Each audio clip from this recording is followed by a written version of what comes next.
یوم یکجہتی کشمیر کے حوالے سے برلن میں قائم پاکستانی سفارت خانے میں ایک تقریب کا اہتمام کیا گیا۔ تقریب میں پاکستانی کمیونٹی کے مختلف مکاتب فکر سے تعلق رکھنے والے افراد کو مدعو کیا گیا تھا۔ تقریب سے خطاب کرتے ہوئے سفیر پاکستان ڈاکٹر محمد فیصل کا کہنا تھا کہ حقیقی لاک ڈاؤن کیا ہوتا ہے یہ کشمیری عوام سے زیادہ کون جان سکتا ہے، جو کہ پچھلے 1.5 سال سے بھارتی فوج کے رحم و کرم پر ہے۔ 1.5 سال سے ان کا رابطہ باقی دنیا سے جدا کیا ہوا ہے۔ انہوں نے مزید کہا کہ اگر تو کشمیری خود ہمت ہار جائیں تو ہم سمجھیں گے کہ یہ تحریک دم توڑ گئی، مگر ایسا نہیں ہو سکتا، اسی لیے ہم خون کے آخری قطرے تک کشمیری عوام کے ساتھ کھڑے رہیں گے۔ ہمارا یوں ہر اہم موقع پر جمع ہونا اس بات کی عکاسی کرتا ہے کہ ہم مشکل کی اس گھڑی میں اپنے کشمیری بہن بھائیوں کے ساتھ کھڑے ہیں۔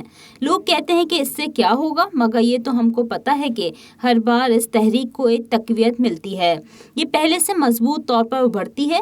ڈاکٹر محمد فیصل نے میڈیا سے بات چیت کرتے ہوئے کہا کہ کشمیریوں کا مسئلہ ان کی مرضی اور امنگوں کے مطابق حل ہونا چاہیے۔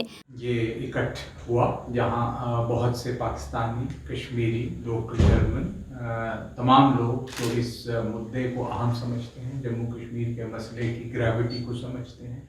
ہم یہ نہیں کہتے کہ وہ ہمارا حصہ بنے یا بھارت کا۔ تقریب میں شامل افراد کا بھی اس حوالے سے یہی کہنا تھا کہ ہم اپنے کشمیری بہن بھائیوں سے یہ عہد کرتے ہیں کہ ان کی آزادی تک ان کے ساتھ کھڑے رہیں گے۔